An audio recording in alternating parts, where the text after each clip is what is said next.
Hey everybody, we are live today from Cap and Cork here at Covington Plaza in Fort Wayne. And I'm here with Brian Kane, and today we're going to do our review on an absolute classic, Rittenhouse Rye Bottled and Bond.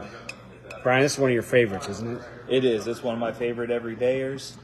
It covers so many different bases for you, and that's what I love about it. Yeah, so it's interesting how all these old Pennsylvania names end up on bottles of Kentucky whiskey, but Rittenhouse has a long history in Pennsylvania, and as most of the ryes that we know today, most of those brands started as Pennsylvania rye whiskeys. So this one is sort of to me, in that old school camp of kind of Wild Turkey or Jim Beam rye whiskey. Mm-hmm. It's not that super spicy, super fruity MGP style rye. Right. It's a little more traditional. Yes. Real traditional, good caramels. Yeah, still a little fruit on the nose, I think you get. Touch of spice. I get maybe an orange peel or something, but that could be just me anticipating like an old fashioned. That's possible. Yeah. All right, let's take a sip.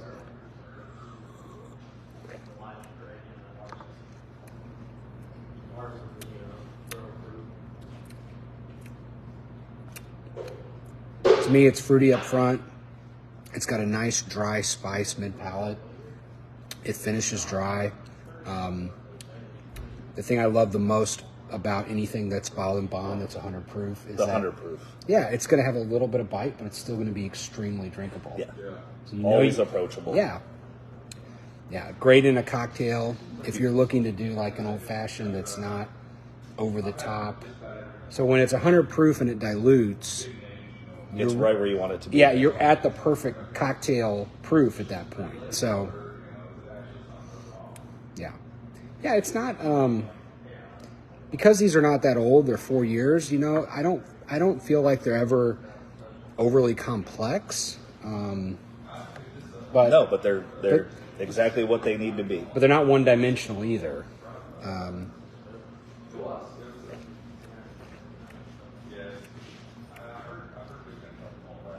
you get a little cinnamon spice with that.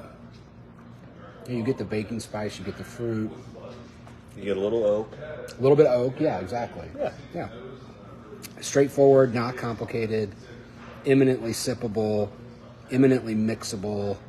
I mean, you can really never go wrong with a bottled and bond.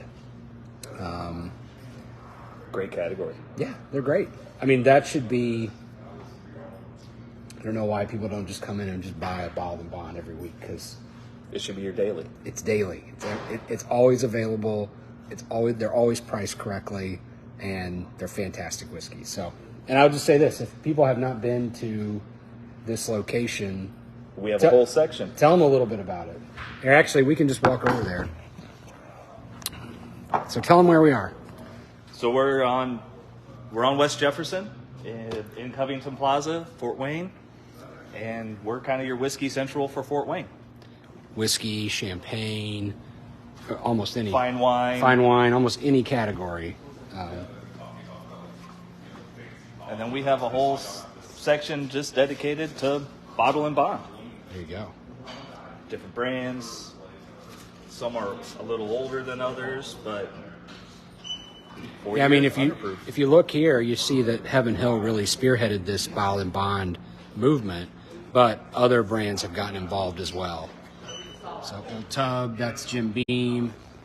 This is the Jack Daniels Bonded. Get a few others down there.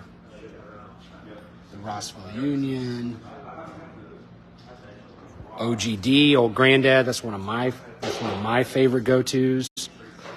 I don't think it's really marketed as a bottled and bond, but another everyday awesome 100 proof is this one right here.